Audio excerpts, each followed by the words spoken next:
All right, we are live. I wanted y'all to get a good look at the hat because this is like a legit trucker's hat. It's like old school. I like it, but when I wear it, it makes it harder for me to read comments and that kind of stuff. So I turn it around. But if you want your version, dude, 83weeks.com, get your easy stuff. Show the world that you were informed, that you were one of the most enlightened, astute, erudite wrestling fans anywhere on the planet, partly because, damn, you check us out here at 83weeks.com. I know I've been missing in action. I almost feel like I've taken the summer off. It's only been a week or two. I had an anniversary, 40 years. My wife, Mrs. B, Lori is her name, has put up with me for 42 years because we were together for 2 years before we got married. 42 years she has put up with me. Can you imagine? It's hard for me to imagine, but we've had a blast and we celebrated our anniversary. Those of you at 83weeks.com, I spent a few moments at the sushi bar in Missoula, Montana. I know it sounds funny, a sushi bar in Missoula, Montana, but I have to tell you, it's called Hana Sushi, Hana Sushi. If you're ever in Missoula, you definitely need to check it out because the sushi was off the charts good. I had very low expectations. I'm in Missoula, Montana with my bride. And I found this sushi bar and I noticed that it was owned by Japanese. That's always a good sign. Traditional Japanese sushi chefs have a much different opinion or approach to serving sushi than a lot of the strip mall sushi bars. And don't get me wrong, I've had some amazing strip mall sushi. So I'm not knocking it because it's in a strip mall, but overall, your strip mall sushi tends to be very, very basic in terms of varieties and not the highest quality. Not bad, don't get me wrong. Don't be afraid to eat in one. I'm not suggesting that. But when you've developed and acquired the taste that I have and Mrs. B in sushi, the difference between average sushi and what we enjoy is night and day. It's night and day. It's a difference between going to a Sizzler steakhouse for a New York strip steak and going to a fine steakhouse, like the 1889 steakhouse in Missoula, Montana, which we went to the following night. Now, this one really blew me away. I had fairly high expectations. Again, steak, meat, cattle, mountains, Montana, kind of go hand in hand, right? You've seen Yellowstone. You know the deal. But holy crap, did it blow me away. I was shocked. Anyway, that was our weekend. I cut a few promos for our exclusive members over here at 83weeks.com and shared it with you. So I hope you enjoyed that. All right, let's get down to business here. I know we've got some great questions going on here, and I'm going to get to a lot of them. If you've got paid questions, we will get to them. More than likely, we'll get to them towards the end of this episode, which will probably be in 45 minutes or an hour, because I've got some ground I want to cover, and it's hard for me to go back and forth between subject matter. I lose my train of thought. Those of you that listen to me on 83 Weeks, you know that. I'll get halfway through answering a question, and I'll forget what the question was, because I just go off on these tangents, and I spend all this time in the weeds. Anyway, let's get to it. Let's talk about Tony Khan's weekend in Paris with David Zaslav. All right, I'm going to have fun with this. I'm going to try to have fun with this. But there's clearly a lot going on at Warner Brothers Discovery. A lot. Like somebody woke up yesterday morning and realized they were worth $9 billion less than they thought they were when they went to bed the night before. I kind of understand how that happens because there's such voodoo accounting that takes place in all businesses. And I'm not suggesting it's not legal. It's legal. It's called GAAP. Generally Accepted Accounting Principles is the term they use to cover their own ass to do some funky shit when it comes to accounting. Like stuff that if we did it, and we went to the bank and sat down with our banker and tried to explain ourselves, they'd be closing down your checking account and taking your credit cards. But, big corporations, they get away with things that humans, regular, average people can't. But, yeah, they woke up $9 billion in the hole. 9.1 exactly, which means CNN is worth absolutely zip. What an amazing thing. It's been written, it's been documented by many others far more familiar and involved in the financial business than I ever will be or have been. But the AOL Time Warner merger has gone down, I think, as one of the most disastrous mergers in corporate history. In media mergers, it has to be and probably will be for generations to come. And it's the gift that keeps on giving. Every time that company makes a move, it gets worse. CNN used to be the leader in world cable news. Look at it now. It's a punchline. $9 billion less than they thought. Yikes. And they're suing the NBA because they didn't get the rights. Now, I don't know anything about that claim. It's too complicated. I'm not even going to try to take a position on it other than it's a hell of a move. I'm not sure what they hope to gain. I can't imagine that anybody thinks it's going to be resolved in some manner in which Warner Brothers Discovery is going to actually get the rights that they claim that they had a right to renew. Perhaps it's a play for settlement, because clearly, if you're $9.1 billion in a hole and you can find yourself a legal payday, by all means, have at it. I get it. But wow, what a mess.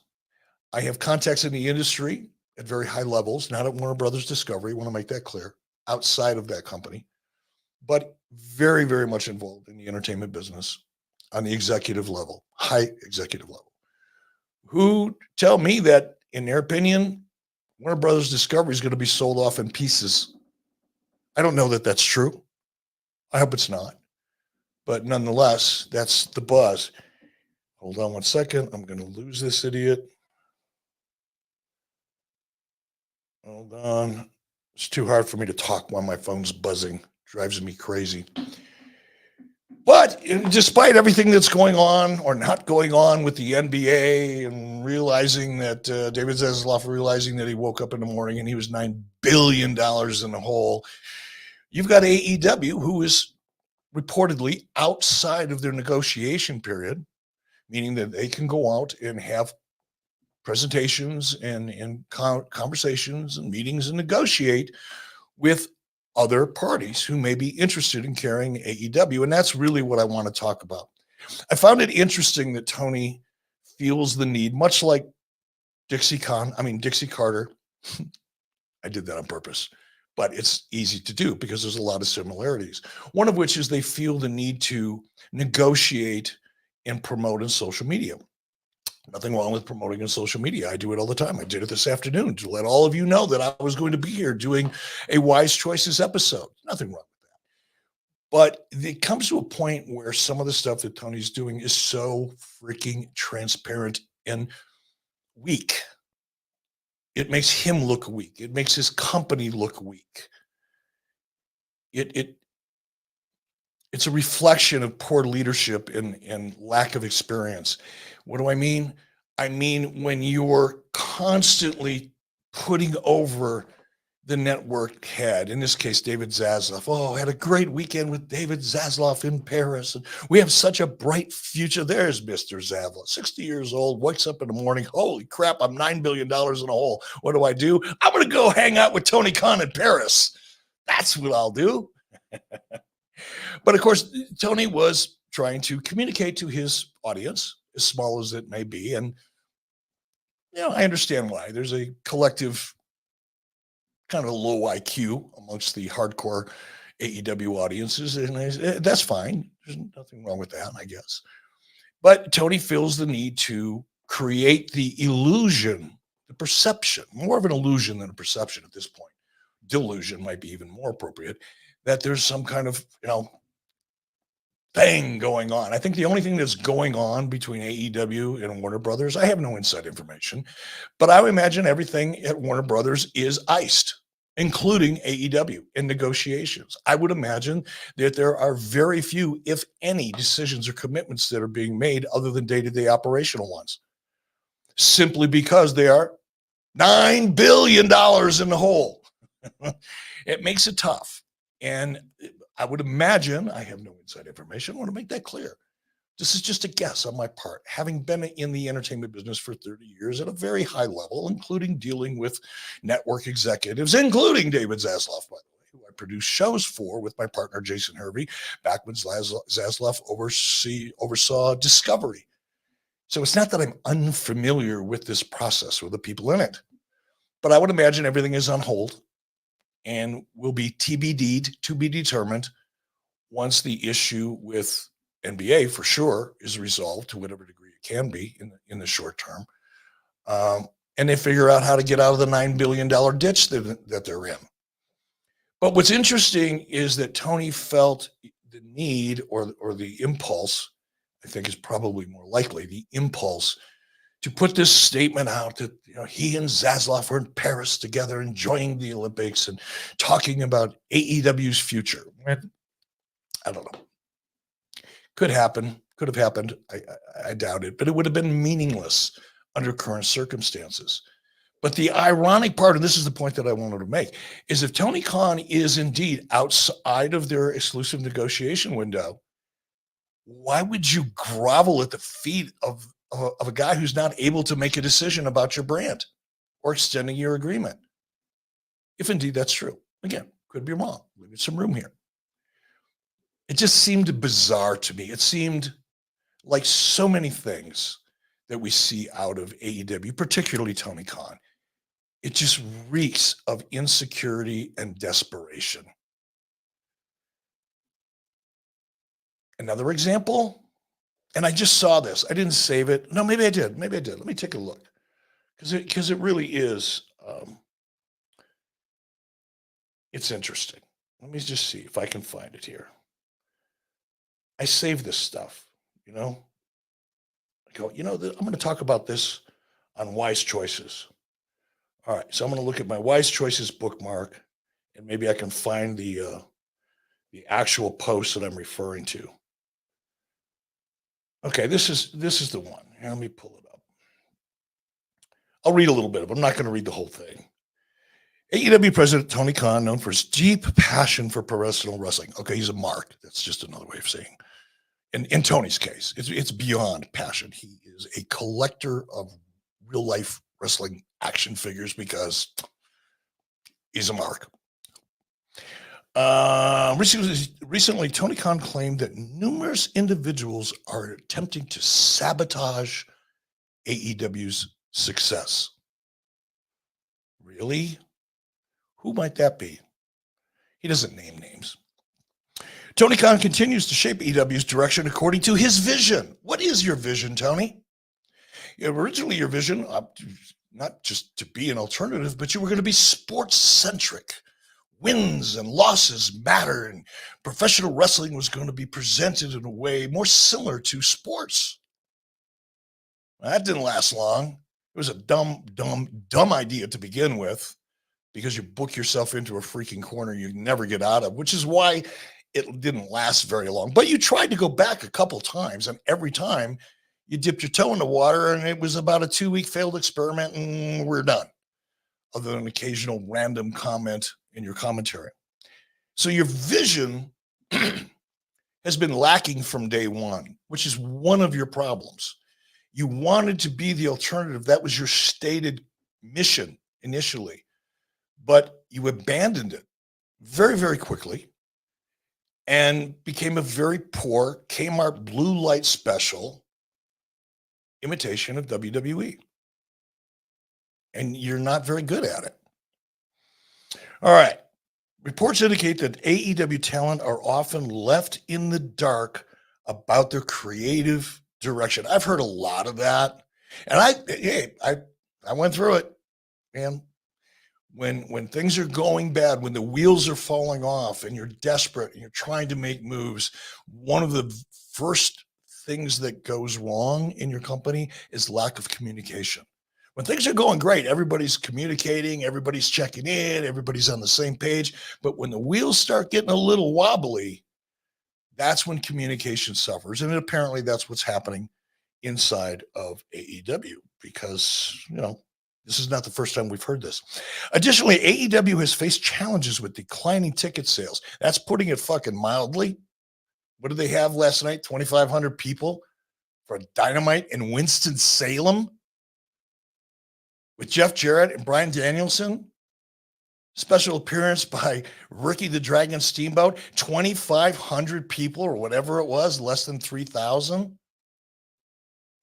That's more than declining. That's a precipitous drop. Unbelievable, really. To happen that quickly is what makes it unbelievable. Okay, declining ticket sales and ratings. Same thing with rating. These ratings, what do they do? 622,000 people last night. Yeah, had an 832 or 852,000 lead in. So it's not like people weren't watching TBS and we're all watching the Olympics. You had an 832,000 viewer lead in, and you immediately dropped with one of your biggest acts, almost 100,000. And it began to continue to drop all the way to the overrun, which overruns are designed to end on a high note. There's a reason you create overruns. And you've totally blown the formula. You've screwed it up to the point where it's completely useless to you because you don't know how to use that particular device to create a compelling television show that encourages people to tune in the next week. That's why you have an overrun, because things are going so crazy, out of control, spontaneity. You need to go longer. You can't afford to go off the air right now because we've got to stay on this action. And we finally get to the end of the show and whatever you resolve in the overrun, but as a cliffhanger, it's something that compels you to tune in the following week. Your overrun was the lowest rated segment of the show. Huh? I don't know that that's ever happened before. Certainly didn't happen under my watch. I don't think it's ever happened in WWE. Where you're overrun, which is the reason it should become one of the highest rated segments of your show. Number one is because of the intensity of the action, but more importantly, because of the build that final match gets throughout the entire show. The tension that you create, the anticipation that is a result of the tension and the drama that you're creating throughout the entire episode, leading until this classic matchup, the final match of the show that you've been talking about. And then it's so intense that you have to run over because you cannot afford to miss anything. That's the idea behind an overrun. These dumb some bitches advertise it. Hey, tune in tonight because we're going to have an overrun. What the fuck? Anyway, I digress. Just little shit like that just drives me crazy. And then, of course, Tony blames people outside of the company for criticizing the product and suggests that people like me, like Jim Cornette, like just about anybody that comments anywhere where Tony Khan makes a statement, where they're burying the show. They're burying the show, Tony, because your show sucks. It's not because anybody has an agenda. It's because people had very high hopes. They had very high expectations. You had a tremendous amount of people 5 years ago that were rooting for your success, including me. And you blew it. Because your vision, or dare I say lack thereof, was only the beginning of your problem. The biggest problem is you do not have a feel for creative. You don't have a clue how to produce television. You're a mere child when it comes to your abilities, your talent, your instincts in producing television. And your audience is telling you that they don't like it. That's what's going on. And we could talk about all the examples. For the last 2 years, I have pointed out what I thought was going to happen. And it's all come true. All of my critiques, and they started out as fairly constructive critiques in the very beginning. All of my critiques were aimed at, hopefully, maybe somebody hearing something that would make them go, maybe we should try that. Free advice, if you will, pointing out that your product needs to be episodic. It needs to be story driven as opposed to dream match driven. for no apparent reason. Just matches thrown up against the wall because they're dream matches. There are only dream matches to you, Tony, and to Dave Meltzer and the people like you and Dave Meltzer. The vast majority of the audience have lost faith in your product because you continually keep doing the same things over and over and over, despite the fact that they are clearly not working. But hey, blame everybody else. Blame me. Blame Jim Cornette. Blame all of the people that comment. You go to Wrestling Inc. and wait for a story that Tony Khan comes out with and gets published, and then read the story, but more importantly, read the comments. That's your audience reacting to the product. And the more, Tony, that you keep coming out like you did today in that interview, well, it was posted today, I don't know when the interview took place, and you keep blaming others for your lack of success and the fact that your ticket sales are falling off a cliff, your ratings are falling off a cliff, no one's watching your show, not enough of an audience to matter. That's on you, Tony. It's not on anybody else. Unbelievable. All right, let's move on. I didn't mean to beat up on Tony quite that bad. Let's see what I got here. All right, I'm going to let that go. I'm going to go back to my original. Let's talk about Mercedes. Mercedes Mone. Again, I've got nothing against Mercedes. I don't really know her. You know, I worked in WWE briefly while she was there. Never really had any interaction whatsoever with her, but respected the hell out of her. Great performer. Unbelievable in the ring. Great. She had a unique appearance. There was something mysterious. There was a mystique about Sasha Banks. But WWE knew how to utilize Sasha Banks' strengths. But more importantly, WWE understood her limitations and produced her around her limitations. What does Tony Khan do? He gives her the ball. He gives her creative control. For some reason, Mercedes Mone, previously Sasha Banks, feels like she's great. She's a great promo. One of the reasons I never heard her do promos in WWE is WWE knew better. She cannot carry a promo. She should never be allowed to open her mouth. Every time she opens her mouth, her stock goes down. And it's to the point now where I don't know if she's worth anything. You think Camille's getting a rub because she came out there? And by the way, did you watch the entrance? Of course, Mercedes Mone. It's all about Camille. This is her big moment. And we're going to talk about Jen Pepperman, by the way. I saw that come up, John Hayes. We're going to talk about Jen Pepperman in just a moment as part of this, because I dig Jen Pepperman. I got a lot of respect for her. But Mercedes Mone has creative control, reportedly. Again, I don't know that as a fact. I'm not Dave Meltzer. I don't state things as facts unless I know that they are facts.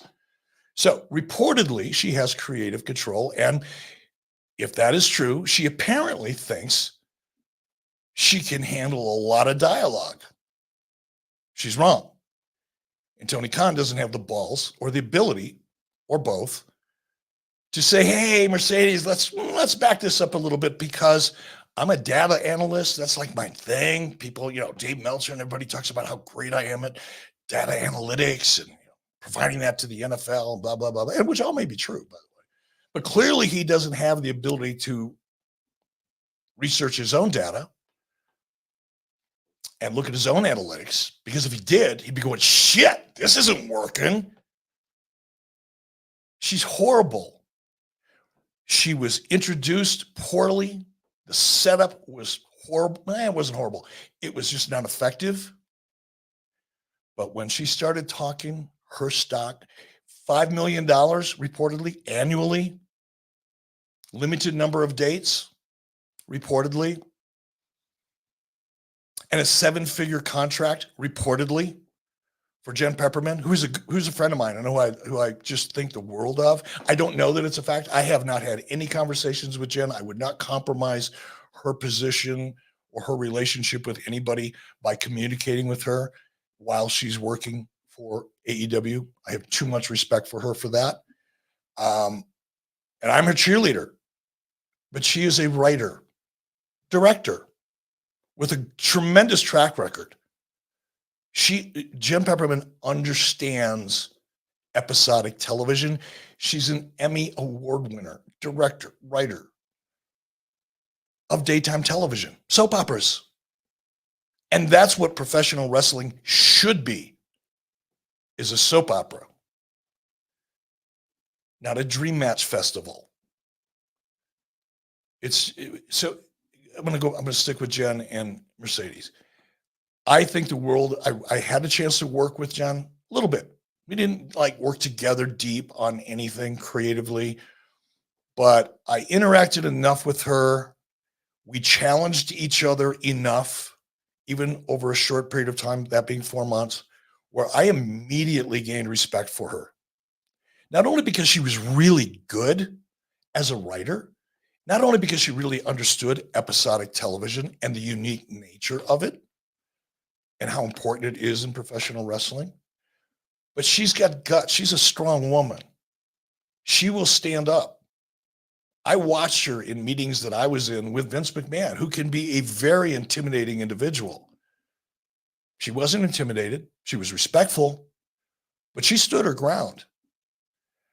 And I think the world of her. But regardless of how talented Jen Pepperman is, she is a writer. She is a director, probably in this case, a producer as well. She can't go out and cut the promo for Mercedes. She can't grab the mic and do it. No matter how good a writer is, no matter how good a director is, if the performer, actor, actress, wrestler,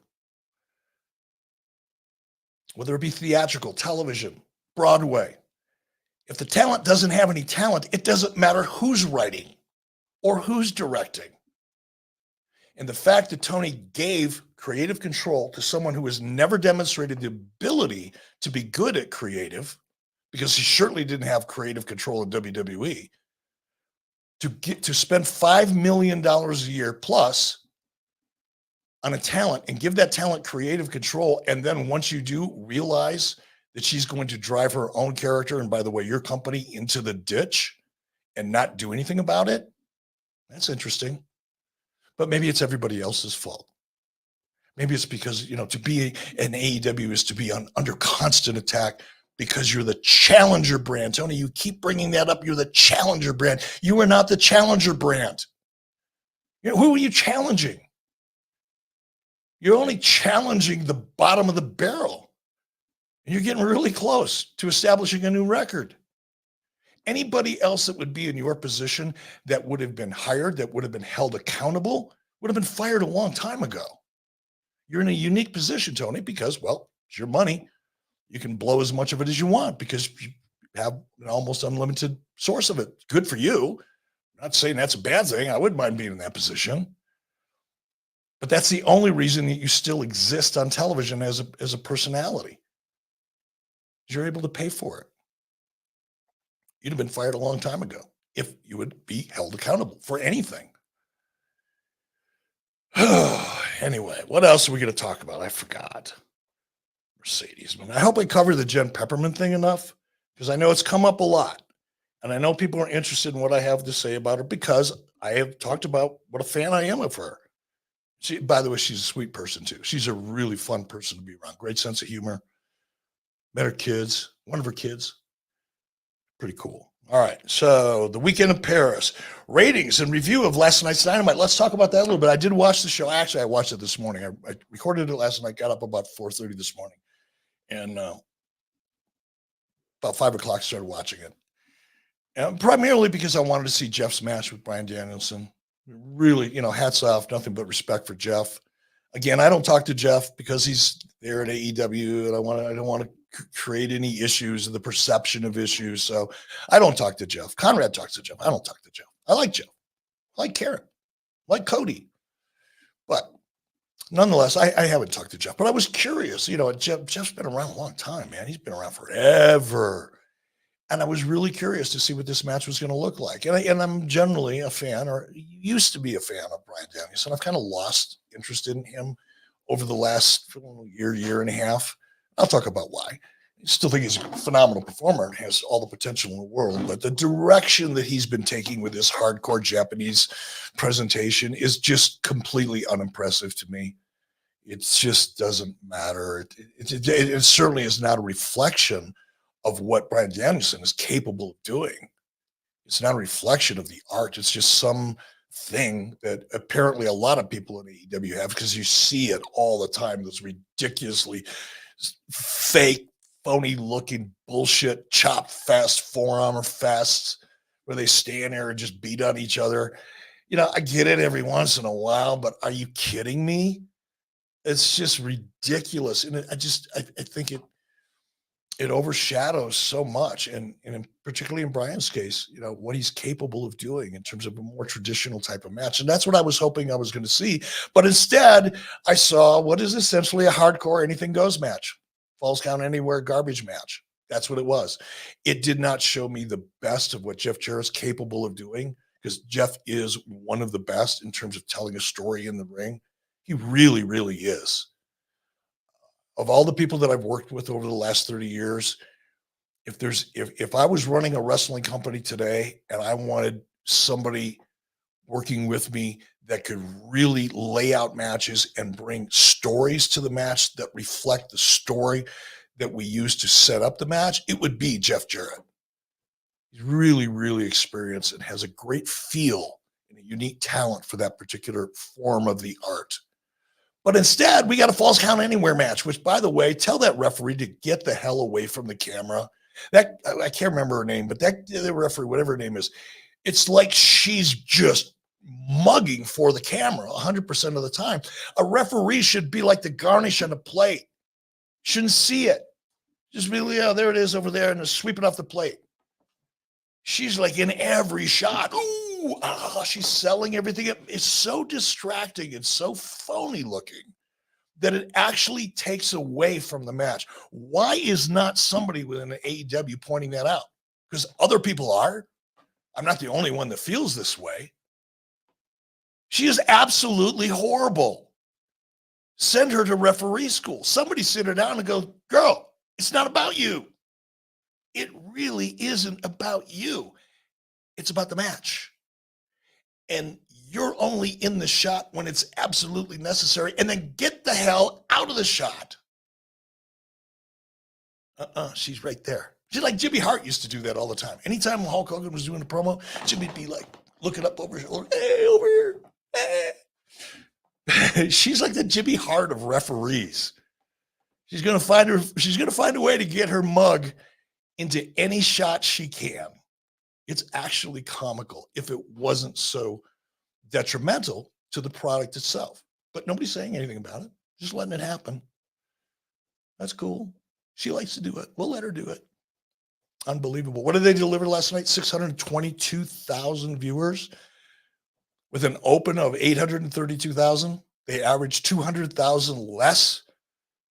Is that it? Yeah, 200,000 less viewers than they opened up with as an average. I'm sorry, that's got nothing to do with the Olympics, Dave Meltzer, who is another reason why so many people are down on AEW, because Dave is a surrogate for his buddy Tony Khan and his two best buddies who named a wrestling move after him. Whatever the Jackson kids, whoever they are now. And Dave Meltzer tries so hard to make excuses for AEW that it actually brings disdain from the general audience, because everybody can see through his bullshit but Dave. He actually thinks he's good at it. And he's not. It's so transparent. It's ridiculous. And the harder Dave Meltzer and people like him, including the ridiculous fan base of AEW who are on social media, not all AEW fans, but the loud ones, the noisiest ones who we find on social media, who defend absolutely everything under any circumstances. They just don't get it. They don't get it. 622,000 people watched that show. We're getting to the point where by this time next summer, by this time next year, late summer, I'll be able to do a YouTube cooking show live. Like I'll just cook up a couple steaks on the grill and I'll live stream it and I'll come pretty close. That's how bad it is. And it's not everybody else's fault, Tony. It's your fault. You're not a booker. You're never going to be recognized as anybody who's had a long-lasting impact on the wrestling industry. You haven't changed anything. You've provided a lot of income to a lot of people. We're always going to be grateful to you for that. You made some people millionaires that would otherwise never be even close to thinking about how to do that. And I'm happy for them. And they should be grateful to you. But other than spending a shit ton of money in a business that you're no good at, that's the legacy of AEW and Tony Khan. It will be. Unless something changes rapidly. Which brings me to Shane McMahon. I forgot all about that. It wasn't even on my list to talk about, but how fun was that? Shane McMahon, Tony Khan in the room. Whoa, that's exciting. Let's create some excitement. I don't know if anything will happen. I don't know what the meeting was about. I like Shane. I respect Shane. I would have liked to work more with Shane. I got to work with him a little bit in 2019 in his program with Kevin Owens. That was fun for me. I really enjoyed working with Kevin and Shane. By the way, Dave Meltzer made a comment about me and how I ruined WCW, and I believe that Kevin Owens would never be a top star. Not true. I've always put Kevin Owens over. I don't know where Dave Meltzer gets his shit like that. Those words never came out of my mouth, ever. In fact, always the opposite, because I really, really admire Kevin, enjoy his work, and think he's capable of doing even more than he has. So where Dave Meltzer makes up his stuff or gets it from is beyond me. But I did see the comment. I thought it was appropriate to bring it up. But yeah, Shane, hey, maybe, I don't know what Shane's into right now. I know he was into a lot of distribution over in China, and perhaps that was a conversation, which would make sense. Perhaps Shane feels like he's got something to prove. I can't imagine Shane working closely with Tony Khan. There's just an oil and water thing going on there. Maybe. Hopefully. I think any kind of influence right now would be a positive for AEW, because if they're able to get a renewal, which is up in the air at this point for all the reasons we've already talked about, if they are indeed able to get a renewal, what is that going to accomplish? They're going to continue losing audience until nobody shows up. I mean, just look at the trends. Do you think in a couple of weeks, once everybody's interest and attention is going over to college football, you think that we're going to be able to gain momentum? Even though there might not be any head-to-head conflicts, the collective consciousness is moving away from general entertainment amongst men 18 to 39 in particular, over to college football. That's going to be the conversation. That's what people will be watching, on ESPN on Wednesday night, getting ready to figure out how to place their bets for the following weekend. That's what I mean. There won't be direct competition. There'll be a lot of ancillary competition. Because once college football hits and then the NFL hits, and now everybody's betting and everybody's paying, and now we got pools and we've got fantasy teams. Trust me, it's not going to get any easier this fall. I don't know. So maybe the answer is Shane McMahon.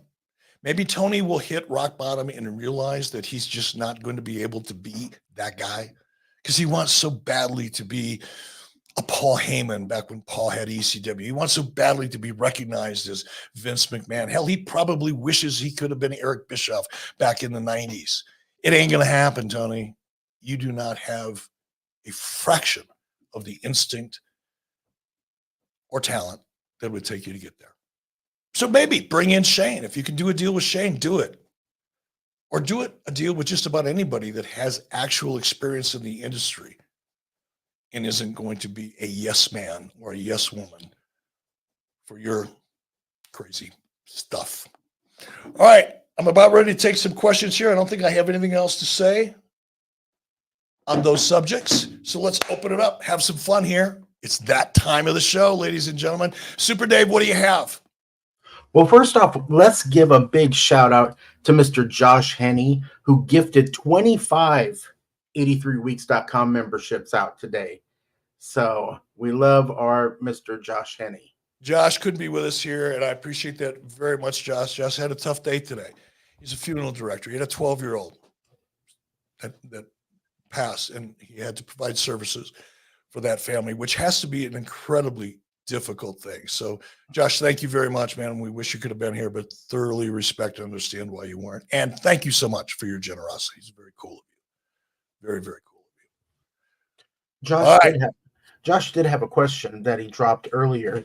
He wanted to know, with another week at 622,000 viewerships, when do the excuses in the other programs do not matter anymore, such as the Olympics, NBA, football, baseball, and so on? You know, I'm not sure I completely understand Josh's question, but I think I do. Let me give you an example. WWE is going up against the Olympics. The drop in their viewership year over year. Last year they didn't have the Olympics. 2%, 3%, low single digits. AEW is in double digits, 18%, 23%, 26%. Why is that? That's what I mean about Dave Meltzer and surrogates like him making excuses to the point where anybody that's even remotely paying attention is going, wait a minute. If it's not really affecting WWE, they're going against the Olympics. Why is it having such a devastating impact on AEW? Because AEW's programming is not compelling. It's just not compelling. The stories, and I know there's a lot of people like, yeah, but there's long-term storytelling. There's stories, and Dave Meltzer said there's so many stories going on AEW that's a problem. You can't keep track of them all. Oh, don't even get me started. That is like one of the stupidest fucking things even Dave Meltzer has ever said.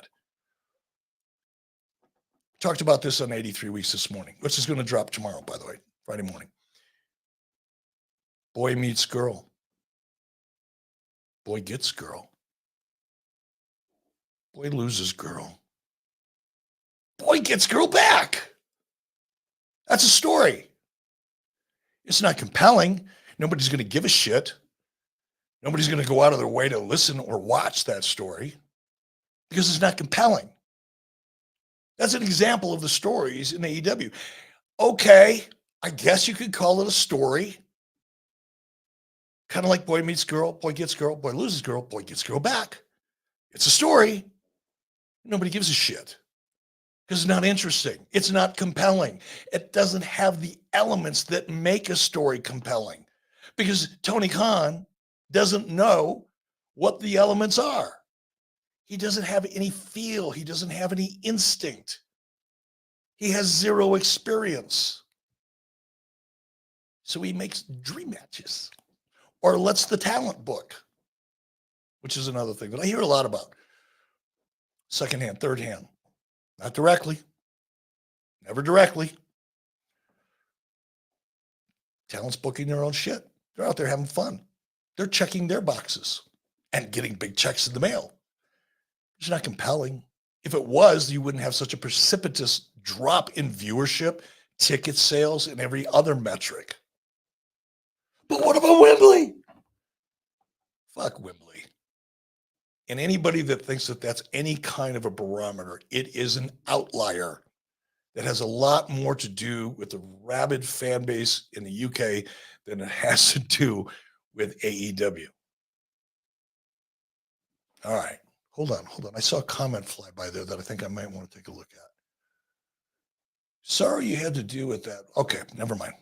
The comment wasn't directed towards me. All right, Super Dave, keep them coming. Keep them coming. This is fun. This is a part of the show I really like. Michael, Gavin, Ali. Hey, Eric, are you and Conrad going to cover WCW New Blood Rising next week, August 13th, 2000? Maybe. Do you think AEW will reach a television deal with Paramount to air on the Paramount Network or MTV?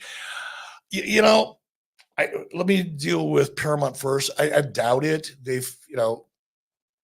No, I don't see it. They've had, and I'm not even sure what the relationship is now. Paramount, Viacom, there was a relationship there. I think Paramount became Viacom or vice versa. I don't even know. I haven't been paying attention. But no, long story short, absolutely not. They will not do a deal. That's a problem that Tony's having right now. And I should probably circle back just a little bit. Thank you, Michael Gavin Ali, for bringing this up, because I did forget to kind of finish a thought. When Tony Khan talking about his, weekend in Paris with David Zaslav, like it sounds like a movie trailer. AEW is fucking damaged goods.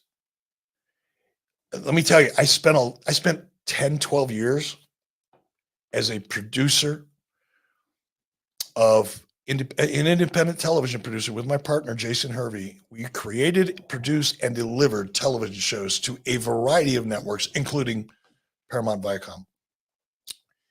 I have a fair amount of experience in that world. So I'm not just telling you what I think may be going on without the benefit of having experienced it myself. But when I tell you that no network wants to take any other network's sloppy seconds, as crude as that may sound, it doesn't begin to accurately describe the disdain or the resistance of one network to take another network's leftovers. And right now, Tony Khan and AEW have zero leverage. Absolutely nothing. Because any network executive was, first of all, going to look at professional wrestling and go, why? It's too hard to sell. Advertisers don't really like it. Why do I want to take a look at professional wrestling? Oh, because it's a live action show and it delivers 600,000 viewers a week for $50, $60, $75 million a year. I wouldn't want to be pitching that. Not if I planned on having a career in the television industry. Like if I was an agent and I had a client that came in with the AEW property, so would you help me sell this? I'd probably take a pass on that. I would find other things more important, more profitable, with more potential. Because right now, if anybody looks at the last 18 months of AEW's trends, it's trending towards the toilet. So there's no leverage there whatsoever. I don't know. We got off on a tangent. Sorry. Super Dave, feed me. Sorry, Ryback. Lady B, have you seen Mercedes in character promos she does on IG? Absolutely fucking not. Like, I'd rather chew off a finger than to watch any more of her than I had to. Ironically, she does them after her boring TV promos. It's almost night and day. Shocking that she's better when the camera is off. Interesting observation. Thank you, Lady B. And I will be checking that out. That's interesting. It's an interesting observation. I wonder why that is. Sounds like, without having seen it, if it's true, if Mercedes is much more comfortable with a phone in her hand, cutting a promo, than she is in front of people out in the center of the ring. Okay. Not ideal, but manageable. Work around it. That's my point. That's the difference between Sasha Banks in WWE and Mercedes Mone in AEW. One company knew how to produce her. The other company doesn't have a clue. But perhaps there's potential there, and I will check it out. Very interesting. Thank you, Lady B. Rick71, hello, Eric. As an indie wrestling promoter myself, I watched the trends of TV wrestling. AEW's success early on beefed up the indie scene. As they flounder, we're seeing the effects at our level as well. I hate to hear that, but just a reminder, I had an opportunity to talk to Brett Lauderdale over at GCW yesterday, as a matter of fact. And he's killing it. He's killing it. He's on his way to Tokyo to do a show over there for GCW and Triller. So independent wrestling, and there are other independent wrestling promoters that I talk to on a fairly regular basis that are also experiencing tremendous success. And I'm sorry to hear that you are not, but I'm going to have a hard time drawing a direct connection to the overall independent wrestling scene and AEW's dismal performances over the last 18 months or 2 years. Maybe there is, because I'm not as close to it as you are, my friend.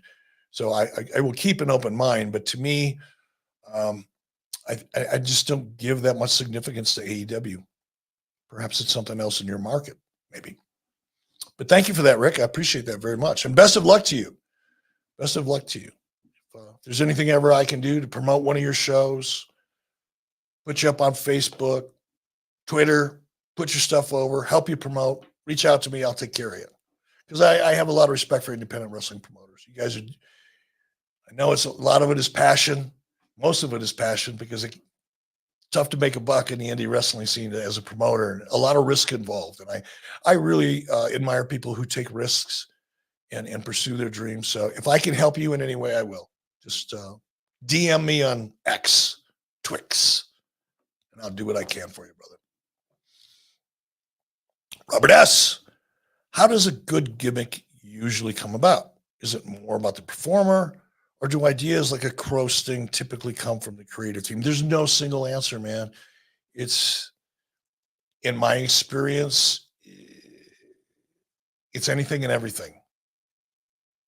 Car full of guys driving down the road, heading to the next town, drinking a couple beers in the back seat, come up with a, hey, what if we do this? What if we do that? I've heard those stories for decades. And a lot of good ideas came of that. In my own experience, sitting around when we had Nitro, when we did our live show, and then there was an immediate replay following, a 2-hour replay. A lot of us would, when the show finished up, we'd get back to the hotel bar. We'd all gather at the hotel bar and watch the show that we just did. And in a lot of those conversations, as we're all getting together, it was a very fun time. There was a period of about a year, 18 months there when it was so much fun doing exactly what I just described, when everybody got together after the show, we all hung out and watched the replay. And a lot of great ideas happened there. A lot of great ideas, do come from a booking room, if you will, a collaborative effort amongst a team of people. Sometimes they're just shooting shit over lunch. Sometimes they're drilling in, trying to come up with great ideas. So there's no single way. I don't even think there's a pattern. Obviously, the majority of the ideas will come from a writing team who spends 60 hours a week trying to come up with good ideas. But a lot of great ideas just come from the talent themselves, or from somebody else outside the talent and outside the creative team. Great question, though. I liked it. Greg Gagne, right? Why wouldn't anyone give her creative control to a malcontent who literally walked out of her job on national TV, the company that made her relevant? Yeah, that's a good point. But I would, to be fair, first of all, I wouldn't have given her I wouldn't give creative control to anybody who hasn't established that they know what to do with it, who have a track record of booking their own stuff. That was an insane move. That was a desperate, I got to have her. I got to add one to my collection. She's going to be like the best toy I was able to buy, add to my collection of real life wrestling talent. I wouldn't have given her creative control, but the fact that she walked out of WWE, look, that happens, man. Stone Cold Steve Austin walked out. He and Vince McMahon couldn't come to a resolution of their conflict. Steve said, screw it. I'm going back to Texas. See ya. So I don't know that I would have held that against her, but I certainly would have held the fact that she's never demonstrated any ability whatsoever to do anything positive creatively. She had demonstrated the ability to be a great performer when she was produced and directed, but to give her the keys to the car when she's never demonstrated she knew how to drive, yeah, that's stupid. Just saying.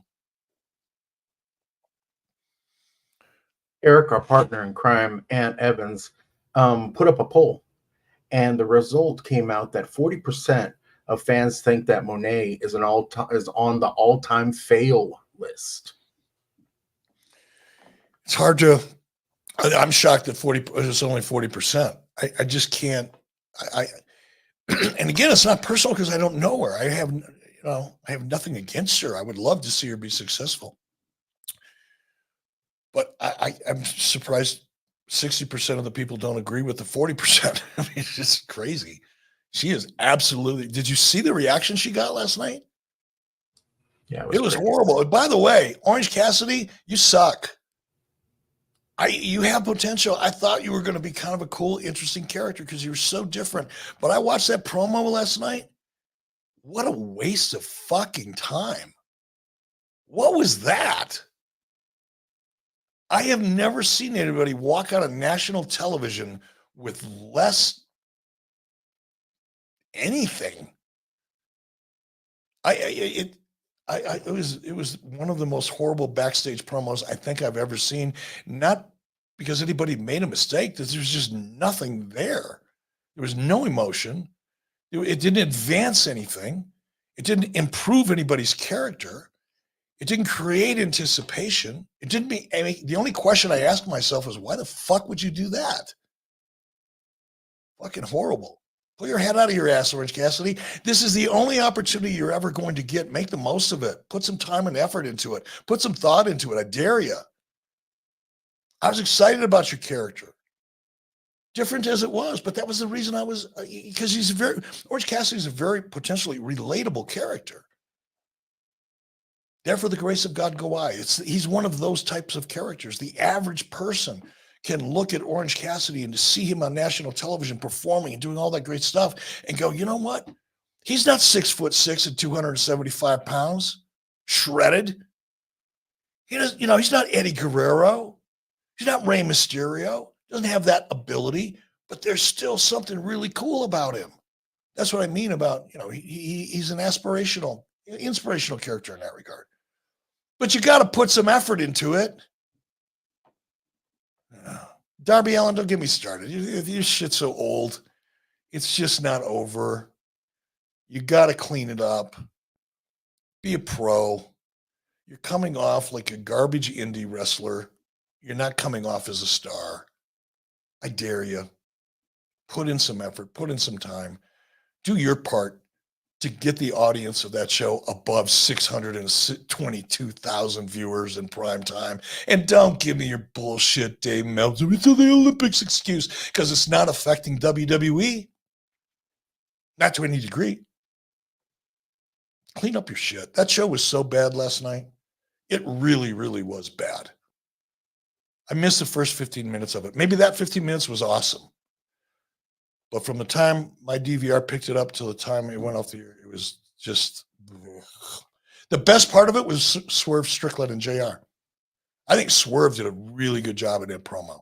And JR makes it easy. That's what makes JR, right? He sets you up. But you have to know what to do with that setup. You have to know how to present your character. You have to know how to make that promo feel legit. And Swerve knocked it out of the park. He did a great job. That was the highlight of that show for me last night. It was one of the best interviews I've seen. There may have been other ones because I don't watch AEW every week. But I thought Swerve did a really, really good job, by the way. It was the only thing that made me go, that was really good. Everything else is like, oh, why am I watching this? All right, what do we got? Gold standard. Poor MJF, stuck in indie oblivion in AEW, even though he's making money, he is stuck in a creative oblivion. Yeah, I don't know what happened. I really like the MJF character. I get the feeling he's kind of getting back to what worked for him in the very beginning. It seemed like when he came back from the injury that he was almost pushing too hard, trying too hard, maybe evolving his character a little too much, so that when he did come back, he didn't come back as the character that everybody loved to hate, but loved and missed. He came back as almost a different character. And I think from what I've seen, and I've watched quite a bit of MJF since his return, it wasn't connecting the same way as he did when he left, when he was injured. And now I'm getting the sense that we're kind of getting back to the original MJF character. Perhaps it's just me, and he'll be able to pick up some steam again. But MJF's issues have really very little to do with MJF. It has everything to do with Tony Khan and the ridiculous lack of creative, lack of understanding of producing television, lack of vision, lack of direction. That's what's hurting not only MJF, but everybody else. Yep. Alex Hall, GB. Love from England, EB. Thank you, sir. I went to Wembley for All In last year. Had a great time with a non-wrestling fan. She tried to get into the product after the show, but ended up being a WWE fan instead. Well, hey, at least she's into wrestling. Could have been worse, bro. She could have looked at you and went, the fuck am I doing with you? Be gone with you. But that didn't happen. She did turn into a WWE fan, so be grateful. Thank your lucky stars. Can only get better from here. The Regulator, Ryan, not surprising that networks that air endless Big Bang Theory reruns and ridiculousness are free-falling in value. Cable TV is depressing. It is. It really is becoming, I just, what's depressing is the amount of money that I'm spending on streaming now. Holy crap. In the beginning it was like, wow, this is pretty cool. It's really cheap. You get some good stuff. Now it's like, I thought I was going to save money in the long run. I'm not. I'm spending more, but there's some great stuff available, vis-a-vis streaming. And that's the problem. There's some really, really amazing content available. Mrs. B and I are just now getting into a series called Outlanders. And I know it's been around for a long time. I know we're late to the party, but wow, is it good? It is so well written, produced. It's really, really cool. I'm absolutely in love with that series. You know how much that series cost to produce? When that series began, when it got more expensive as time went on, $10 million an episode. Yep. $10 million an episode. And it went on to become more expensive as it became successful. But that's the quality of television that's available on streaming platforms, and cable cannot compete with it. Sports, news. It's the only thing that'll compete. Unless you're Warner Brothers Discovery and you're CNN and nobody watches that. Isn't that ironic? This news divisions of most networks, studios, the news division was the profit center. The news division allowed you to play in other forms of entertainment because the news division was so profitable that it could float other divisions of your company. At least that was the case in Turner. Now it's a financial sinkhole. They can't even make news work. Just bizarre. But in cable, if you look at the top 10 in cable, it's typically either going to be sports. Predominantly, the top 10 is going to be news and news-related opinion shows. But yeah, regular programming. Network every once in a while, ABC, CBS, NBC, every once in a while they'll come up with something that's pretty interesting, but it's rare. But if you look at the streaming platforms and just the amount of amazing high quality variety, no matter what you're into, it's quite phenomenal. But it's definitely, I think cable TV is going to be the rotary phone of the future when it comes to entertainment. It'll always be around. Somebody's going to have one. It'll always be there, but man, glad I'm not in that business. It's one of the reasons I was glad to get out of the television industry when I did back around 2015, 2000. It was about 2017, really, 2016. A series called Dope Man, I think, was the last project that Jason and I produced for A&E television. Tough business. Josh Henney, again, thoughts on NXT going on the road to Chicago and St. Louis live against AEW to start on CW. Oh, is that happening?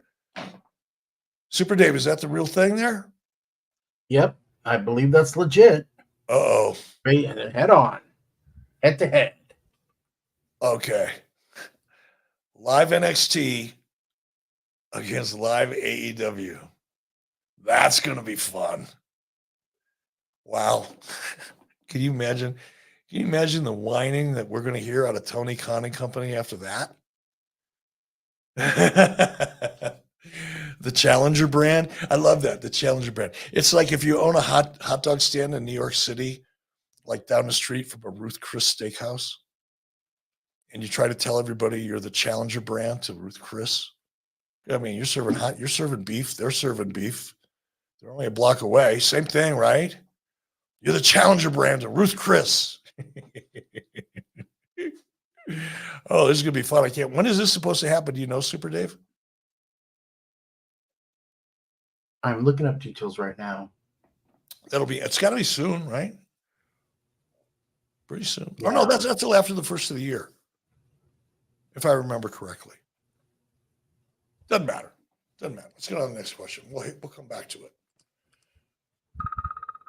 Dan Conforte.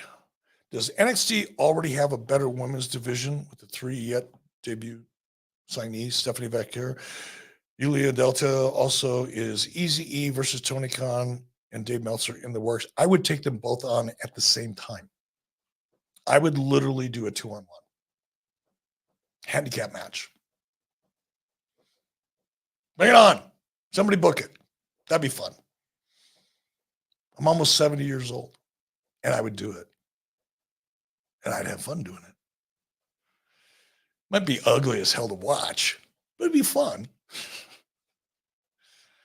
Don't give me any ideas. I do stupid shit with ideas like this. I really do. I get myself in trouble. So I'm going to let it go at that. Thanks, Dan, for encouraging me to make a fool of myself. Sloppy Joe, E. If AEW doesn't get a TV deal with any network, do you think any wrestling promotion will ever get a national TV deal again? Okay, this is a really interesting point, and it's one of the reasons why I get as passionate about being critical. It's one of the reasons why over 2 years ago, when I first started pointing out some of the major flaws that I saw, when everybody thought I was just an old man yelling at the clouds and didn't know what I was talking about, it was no longer relevant, didn't understand the new product, blah, blah, blah, blah, fucking blah. But I was right, wasn't I? I predicted this. No growth equals death. Remember that, folks? You're either growing or you're dying. Does that sound familiar? It would if you were listening to me on 83 Weeks 2 years ago. So I talked about it, predicted it. You're either growing or you're dying. And here we are. We're on the table. The paddles are out. We're about ready. We want to make sure if life support is necessary that it's standing by. Get me a TV doctor stat. We're losing the patient. It's bleeding out of the table. And Tony Khan's looking for Band-Aids. I think it'll be really hard. And it's one of the reasons that I think when I've been critical, it's because there's so few opportunities to have the opportunity that Tony Khan and AEW had with TBS and what they've done with that opportunity, I think is going to make it extremely difficult for anybody to come down the road with a new idea to launch an alternative wrestling company.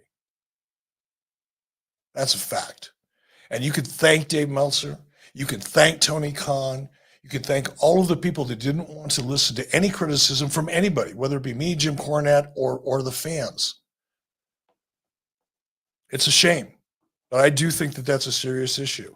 If AEW doesn't get a renewal, first of all, I don't think they're going to be able to shop. If they sell that, if they're able to land on another network, it is going to be an obscure network. It'll be, what is it, Access TV or Access, whatever it is. It'll be on some obscure cable channel that nobody watches. Look at what happened to TNA, Dixie Carter's TNA. They went from Spike to whatever they went to next, to whatever they went to next, to gone. Again, going back to what I said earlier about no major network wants another network's sloppy seconds, particularly sloppy seconds that are underperforming in a category that's hard to sell. It's a really tough spot. Tony has booked himself. Tony Khan has booked himself in the greatest handicap match ever. And that's him trying to sell AEW to another network because of the dismal performance, because of the lack of growth, because of the lack of emphasis on great storytelling and great characters. and fantasy matches, dream matches, matches with wrestling stars that nobody's ever heard of before. Horrible vision, piss poor execution. All right, Sloppy Joe. We're going to do a couple more, and then we're going to say goodbye, and I'll do another show very soon and answer any questions that remain unanswered. So you will get your love. I promise you. If you've booked a question on this show, you will get an answer. But right now, we're going to Swovey 5. Hey, Eric, when booking long storylines, do you pre-book contingencies in case of things like injury, or you just deal with it when it happens? Wow. Great question. Deserves an honest answer. I never did. Always was aware that the potential existed that an injury or a different issue, any issue could have come up that will kind of take you off target, because it happened all the time. It's not unusual. Injuries is usually the biggest reason, but sometimes they're family issues, car accidents, contractual issues, any number of things. So you're always aware it could happen, but I never really, with the exception, one time in my 30 plus year career where there was an exception, and that was the NWO Hulk Hogan turn. I was not 100% that Hulk Hogan was actually going to follow through with being the third man. So I did have a contingency in place all the way up until the day of, including the day of. I did have a contingency, but anything else that we laid out long-term, I did not. I just knew that there was a chance that I'd have to figure it out if and when it happened. Great question. I've had fun with you guys. I'm sorry it's taken me so long to really do a great show. I don't know if it was a great show, but do a show like this. Been on the run quite a bit this summer. It'll slow down sometime around the middle of August, and I'll be doing a lot more of this. My goal is to do not a daily, but probably 3 or 4 times a week news show, kind of an update. Like to do it in the morning, have some fun with it, not take it too seriously, but drill into some stuff that's current. So that's going to come up probably beginning late August and September. Probably get back into my exclusive content quite a bit more as the summer winds down and my schedule slows down. So a lot of fun stuff happening. And I just want to thank you guys for being here, man. I have fun doing this show. It's a little weird being solo. Fortunately, Ant's with us here and Super Dave, and they kind of make it a little easier for me. But I hope you guys have fun. I love the participation, love the questions, and really appreciate each and every one of you guys. So until next time, make wise choices.